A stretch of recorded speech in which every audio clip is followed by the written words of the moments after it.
Assalamualaikum warahmatullahi wabarakatuh.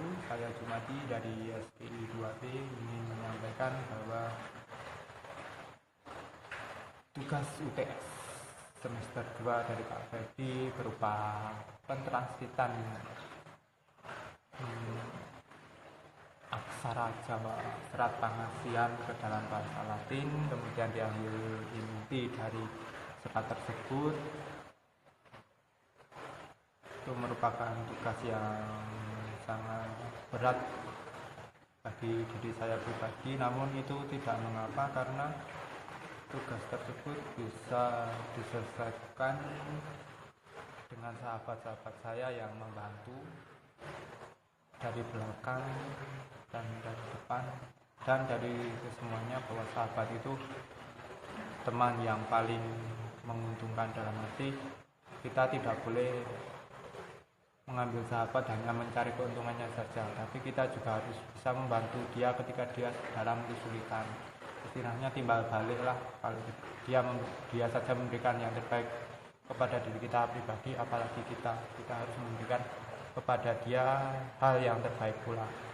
Nah, hal itu tersirat dalam serat pangasian bahwa ketika kita mencari sahabat yang terbaik, maka kita harus melihat apakah dia baik kepada Tuhannya, dalam arti dia mampu nggak menjaga sholatnya, ibadahnya, dan lain sebagainya tentang ibadah tentang Tuhan.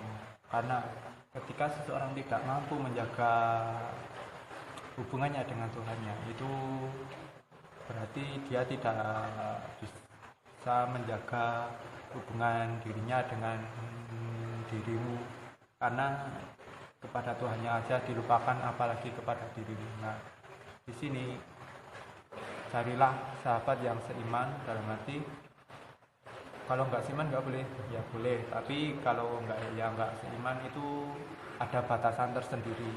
Tapi kalau sahabat yang seiman itu sahabat yang paling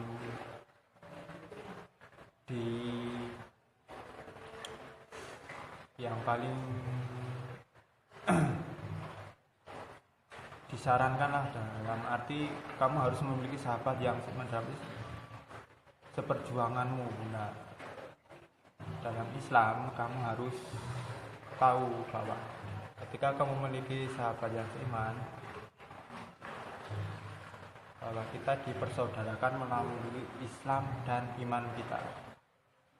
Nah, dan sebaik-baik iman dan sebaik-baik umat Islam adalah orang yang memiliki teman, dan sejahat-jahatnya orang adalah orang yang tidak memiliki teman. Nah, masa kita mau dikatakan orang jahat karena tidak memiliki teman?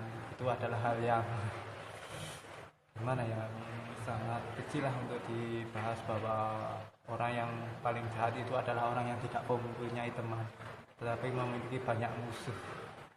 Nah, di serat pangasian ini kita diajarkan bahwa ketika kita dan selanjutnya, untuk bab selanjutnya kita disuruh untuk memberikan keikhlasan, bahwa kita itu ikhlas memiliki sahabat seperti itu. Tidak boleh kita memiliki harapan bahwa aku bersahabat dia supaya dia memberikan saya ini. Nah, persahabatan seperti itu biasanya tidak abadi, apalagi mengharap hal-hal yang berlebih-lebihan. Itu contoh sahabat itu bukan sahabat, tapi itu parasit atau benalu mungkin, yang hanya memanfaatkan keuntungan dari kita. Nah, semacam itu di serat pangasian itu tidak boleh dilakukan, karena yang boleh dilakukan itu adalah kita saling mengasihi, kita berikan kasih sayang, namun kasih sayang yang mendalam, dalam arti tanceping hati. Dalam tancaping hati itu kita menancapkan hal-hal yang baik, seperti hanya motivasi, pendidikan, dan sebagainya, bahwa hati seseorang itu apabila diberi kebaikan, maka dia akan merespon kebaikan itu dengan kebaikan yang lebih bahkan berkali-kali lipat, karena sudah kodratnya bahwa hati itu lembut, apabila menerima kelembutan, dia akan lebih lembut lagi.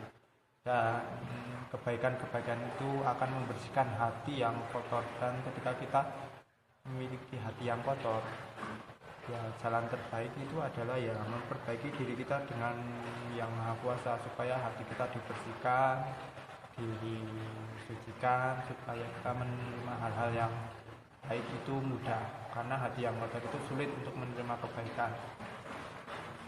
Adanya cuma bersulo, berutu, dan tidak menentulah tujuan hidupnya saja tidak jelas. Dalam arti ketika hati itu kotor, maka ya hal-hal baik itu tidak akan mampu masuk. Yang ada ya hal-hal kotor itu dibersihkan dulu, baru hal-hal yang baik bisa masuk ke dalam hati tersebut. Nah, dalam serata manusia kita diharuskan mencari orang itu ya yang tutur katanya lembut, dalam arti sesuatu yang keluar dari mulut itu berasal dari hati. Nah, hati inilah yang mengontrol pikiran, perasaan, sehingga kita mampu mengeluarkan kata-kata yang baik. Lah, kata-kata yang baik itulah yang harus dijaga setiap orang yang ingin mendapatkan sahabat yang terbaik. Jadi tidak perlu kita mengata-ngatai bahwa dia itu begini, apalagi kita menjadi musuh dalam selimut, itu juga sangat buruk sekali itu perbuatan. Karena kalau kamu tidak mau digitukan, masa kamu mau menggitukan orang, kan itu hal-hal yang tidak baik. Kemudian dalam hal mencari pertemanan, baik dengan laki-laki dengan laki-laki, laki-laki dengan perempuan, laki-laki dengan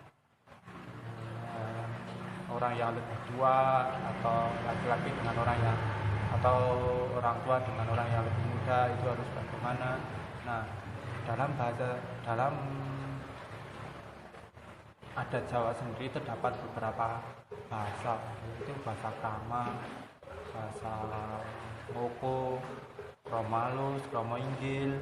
Nah, bahasa-bahasa itu bukan bahasa yang cuma digunakan untuk pidato, orasi atau apalah yang itu. Bahasa itu digunakan ya untuk itu, dalam arti kita kalau berbicara orang yang lebih tua itu harus pakai bahasa yang lebih halus. Ketika kita kepada orang yang sebaya, seusia, kita harus menggunakan bahasa yang biasa, ngoko, itu enggak masalah. Terus kepada anak kecil, masa anak kecil pakai bahasa yang kasar, kan itu juga enggak baik. Bahasa kasar itu ada, cuma digunakan pada waktu tertentu. Dalam arti ketika kita sedang menegaskan bahwa sesuatu itu benar, maka kita harus katakan dengan tegas. Mungkin cukup sekian video dari saya karena ya keterbatasan waktu.